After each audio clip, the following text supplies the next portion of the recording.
भारतीय इतिहास में कुछ ऐसे महारथी हैं जिनकी चर्चा काफी कम होती है। आज बात करेंगे एक 16 वर्षीय युवक की, जिसने अपने वंश के सबसे कठिन समय में लड़खड़ाती सत्ता की बागडोर संभाली और जल्द ही अपने वंश का पुराना गौरव न सिर्फ लौटाया बल्कि अटक से कटक तक फिर से अखंड भारत का निर्माण किया। हम बात कर रहे हैं चतुर्थ पेशवा माधवराव बल्लाल पेशवा की।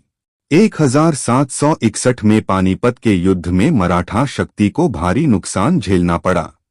पेशवा बालाजी बाजीराव के प्रथम पुत्र विश्वासराव, मराठा सेना के सेनापति सदाशिवराव भाऊ और कई मराठा सरदार जैसे जानकोजी सिंधिया, तोपखाने के प्रधान इब्राहिम गार्दी मारे गए।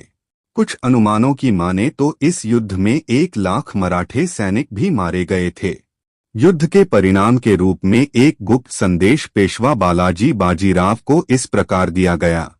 2 मोती विलीन हो गए, 27 सोने की मुहरें खो गईं और चांदी व तांबे की तो गिनती ही नहीं।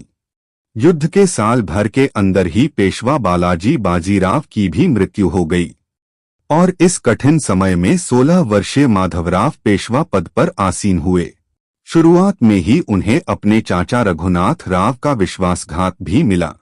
रघुनाथ राव ने हैदराबाद के निजाम के साथ मिलकर 1762 में उन्हें आलेगाम के युद्ध में परास्त कर बंदी बना लिया, मगर कूटनीति से माधवराव वहां से सुरक्षित निकल आए और फिर 1763 में राक्षस भुवन के युद्ध में निजाम को बुरी हार दी और वहां से फिर से शुरू हुआ मराठा साम्राज्य का उत्थान।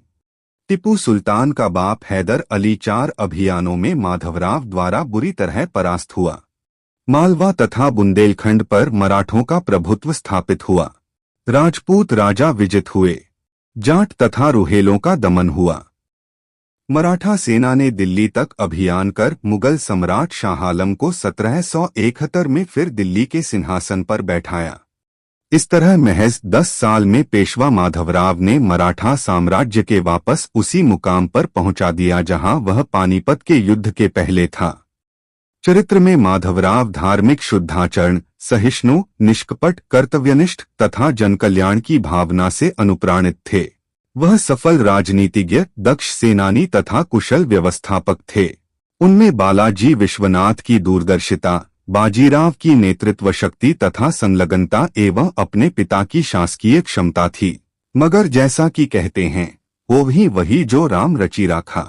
अपने आयु के अंतिम कुछ वर्ष में वो यक्ष्मा के घातक रोग से ग्रसित हो गए और महज 27 वर्ष की आयु में दिवंगत हो गए।